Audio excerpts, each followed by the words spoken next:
മാതാപിതാക്കളെയും വിചാരണ ചെയ്യും. മക്കളെ പിഴപ്പിക്കുന്നതിന് മാതാപിതാക്കൾ ഉത്തരവാദിയായിട്ടുണ്ടോ? ഭൂമിയിൽ പിഴപ്പിക്കാൻ ഇബ്ലീസിനെ കൊണ്ട് കഴിയും. ആഖിറത്തിൽ ഇബ്ലീസ് പിഴപ്പിക്കൂലല്ലോ പ്രിയപ്പെട്ടവരെ, പിഴപ്പിക്കൂല. ഇന്ന് ആഖിറത്തിൽ പോലും പിഴപ്പിക്കുന്ന ഒരാളുണ്ട്. അതാരാന്നറിയോ? നിങ്ങളെ മക്കളാണ്. ഇബ്ലീസിന് ആഖിറത്തിൽ പിഴപ്പിക്കാൻ അധികാരമൊന്നും കൊടുത്തിട്ടില്ല, ദുന്യാവിൽ മാത്രമേ ഉള്ളൂ. മക്കൾ ആഖിറത്തിൽ പിഴപ്പിക്കും. അതെങ്ങനെയാണ്?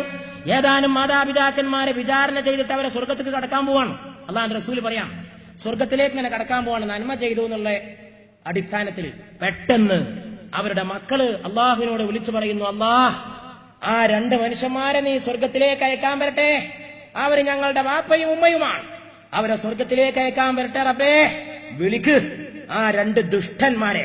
സ്വന്തം മാതാപിതാക്കളെ കുറിച്ച് മക്കൾ അള്ളാഹുവിന്റെ കോടതിയിൽ പറയുകയാണ്. പോറ്റി വളർത്തിയ മാതാപിതാക്കളെ കുറിച്ച് ഓർക്കണം നിങ്ങളും ഞാനും. മക്കൾക്ക് തടിച്ച് മിടുക്കോടുകൂടി വളരാൻ ആവശ്യമായ ഭക്ഷണങ്ങളും സൗന്ദര്യത്തോടെ നടക്കാൻ ആവശ്യമായ വസ്ത്രങ്ങളും സകലമാന സുഖ സൗകര്യങ്ങളും ചെയ്തു കൊടുക്കുന്ന കൂട്ടത്തിൽ അള്ളാഹുവിനെ മറക്കാതെ ജീവിക്കാനുള്ള ഒരു വഴി അവർക്ക് ഒരുക്കി കൊടുക്കുന്നതിൽ താല്പര്യം കാണിക്കാത്ത മക്കൾ, സ്വന്തം ഭാര്യയെ, സ്വന്തം പെൺമക്കളെ മോശമായ വസ്ത്രധാരണം ചെയ്യിപ്പിച്ച് അങ്ങാടികളിലൂടെ നടത്തുന്ന ആണുങ്ങൾ, തലമറക്കാതെ, മാറുമറക്കാതെ, വയറ് മറക്കാതെ, നടീനടന്മാരെ പോലെ, സിനിമയിലെ രംഗങ്ങളെ പോലെ മക്കളെ കയറൂരി വിടുന്ന ഇന്നിങ്ങനെ സ്കൂള് വിട്ടു പോകുമ്പോഴൊക്കെ ഞാനിങ്ങനെ ആലോചിക്കലുണ്ട്. മലപ്പുറം ജില്ലയിലെ സ്കൂള് വിട്ടു പോകുമ്പോൾ മുസ്ലിം പെൺകുട്ടികളുടെ 99% തലയിലല്ല തട്ടൻ തോളിലാണ്. ഇവർക്കൊക്കെ തന്തമാരില്ലേ? ഇവരെയൊക്കെ ഉണ്ടാക്കിയ തന്തകളില്ലേ എന്ന് ഓരോ സമയവും ഈ പെൺകൂട്ടങ്ങളെ കാണുമ്പോ എനിക്ക് തോന്നാറുണ്ട്. ഒരു ലജ്ജയുമില്ലേ തന്തമാരെ നിങ്ങൾക്ക്? നിങ്ങളുടെ മക്കൾ ഇങ്ങനെ നരകത്തിലേക്കുള്ള ഘോഷയാത്ര പോകുന്നത് കണ്ടിട്ട് യാതൊരു ലജ്ജയും നിങ്ങൾക്കില്ലേ? നിങ്ങളെ മക്കൾ അള്ളാഹുവിനെ മറന്ന് പെരുമാറുന്നു. ജീവിതത്തിൽ അള്ളാഹുവിനെ മറന്ന് പെരുമാറുന്ന ആളുകൾക്ക് നാളെ ഉണ്ടാകാൻ പോകുന്ന അവസ്ഥ പരിശുദ്ധനായ പ്രവാചകൻ നമ്മെ ബോധ്യപ്പെടുത്തുകയാണ്. അള്ളാഹുവിന്റെ അനുമതിയോടെ കൂടി ലോകത്ത് ജീവിച്ച ആളുകൾക്കല്ലാതെ, അവനെ പേടിച്ച് ജീവിച്ച ആളുകൾക്കല്ലാതെ രക്ഷയില്ല. സ്വർഗത്തിലേക്ക് കടക്കാൻ പോണ മാതാപിതാക്കളെ കുറിച്ച് മക്കൾ പറയുന്നു, അവരെ കടക്കണ്ട, അവിടെ നിർത്തണം റബ്ബേ, അവരെ ഞങ്ങൾക്കൊന്ന് കാണണം. രണ്ട് ചോദ്യം ചോദിച്ചിട്ട് മതി ഈ തന്തയെ, ഈ തള്ളയെ സ്വർഗത്തിലേക്ക് കടത്താനെന്ന് സ്വർഗത്തിലേക്ക് കടക്കാൻ പോകുന്ന സ്വന്തം മാതാപിതാക്കളുടെ മുമ്പിൽ വെച്ച് മക്കൾ പറയുകയാണ്. അള്ളാഹു ചോദിക്കുന്നു അവരോട്, എന്താണ് നിങ്ങളുടെ ആവലാതി? നീതിമാനായ റബ്ബിന്റെ ചോദ്യം. മക്കൾ മറുപടി പറയുന്നു, ഞങ്ങളെ നീ നരകത്തിലാക്കി തമ്പുരാനെ. ശരിയാണ്, ഞങ്ങളുടെ പ്രവർത്തനം കൊണ്ടാണ് ഞങ്ങൾ നരകത്ത് പോയത്. പക്ഷേ ഞങ്ങൾ നരകത്ത് പോകാൻ കാരണം ഈ തന്തയാണ്, ഈ തള്ളയാണ്. ഇവർ ഞങ്ങൾക്ക് ദീന് പഠിപ്പിച്ചിട്ടില്ല. ഇവർ ഞങ്ങൾക്ക് തിന്നാൻ തന്നു, കുടിക്കാൻ തന്നു, ഉടുക്കാൻ തന്നു. പടച്ചവനെ പേടിക്കാൻ പറഞ്ഞില്ല, നമസ്കാരം പഠിപ്പിച്ചില്ല, നോമ്പ് പഠിപ്പിച്ചില്ല, ഇസ്ലാം പഠിപ്പിച്ചില്ല. സ്കൂളിൽ വിദ്യാഭ്യാസത്തിന് വേണ്ടി പറഞ്ഞയച്ചത് ഏതോ ഇംഗ്ലീഷുകാരന്റെ സ്കൂളിലാണ്. ചെന്നപ്പോ തന്നെ ഞങ്ങൾ പഠിച്ചത് ഇംഗ്ലീഷാണ്. അള്ളാനെ പഠിച്ചില്ല, ഇസ്ലാം പഠിച്ചില്ല, റസൂലാരെന്നറിഞ്ഞില്ല, പരലോകമുണ്ടെന്നറിഞ്ഞില്ല. എന്തൊക്കെയോ കുറെ ജോലി കിട്ടാൻ വേണ്ടി, ഇയാൾക്ക് ശമ്പളം കിട്ടാൻ, ഇയാൾക്ക് ഞങ്ങളെ കൊണ്ട് ജോലി കിട്ടിയിട്ട് ഈ തന്തക്കും തള്ളക്കും ഞങ്ങളെ കൊണ്ട് സമ്പാദിക്കാൻ കുറെ വിദ്യാഭ്യാസം ഞങ്ങൾക്ക് തന്നു.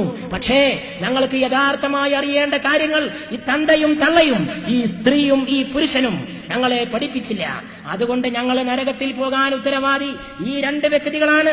അവരെ നരകത്തിലേക്കിട്, അവരുടെ മേൽ ചവിട്ടിയിട്ട് ഞങ്ങൾ ഈ നരകത്തിൽ നിൽക്കട്ടെ നാഥ എന്ന് സ്വന്തം മക്കൾ മാതാപിതാക്കൾക്കെതിരെ വിധി പറയുമെന്ന് അല്ലാഹുവിന്റെ റസൂൽ നമ്മോട് പറയുന്നു. ഞങ്ങൾ നരകത്തിൽ നിൽക്കാൻ കാല് പൊള്ളുകയാണ്.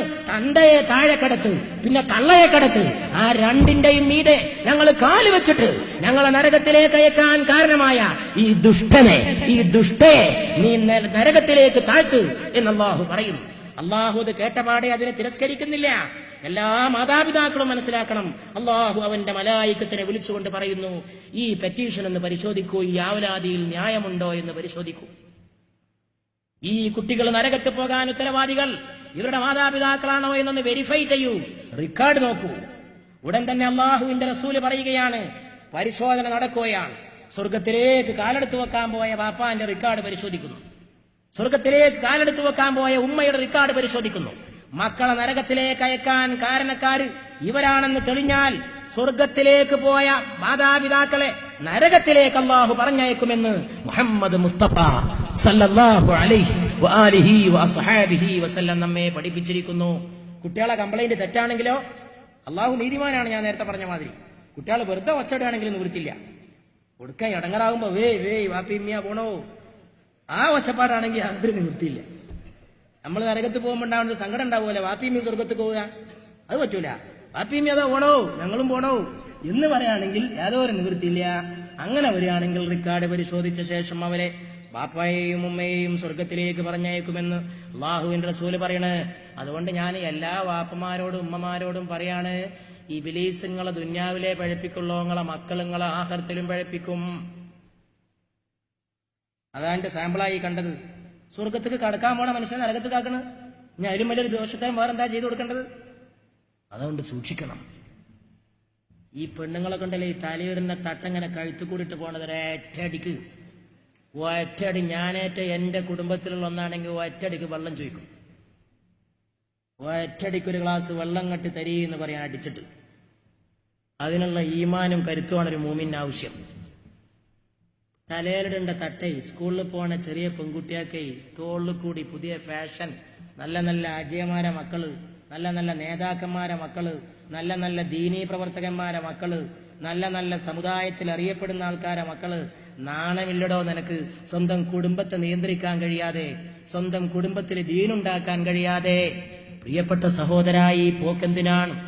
അതുകൊണ്ട് മാതാപിതാക്കളുടെ വിചാരണ മഹ്ശറയിലെ പ്രധാനപ്പെട്ട ഒരു ഇനമാണെന്ന് സയ്യിദുനാ വ നബിയുനാ മുഹമ്മദ് മുസ്തഫ സല്ലല്ലാഹു അലൈഹി വആലിഹി വസഹബിഹി വസല്ലം നമ്മെ പഠിപ്പിച്ചിരിക്കുകയാണ്.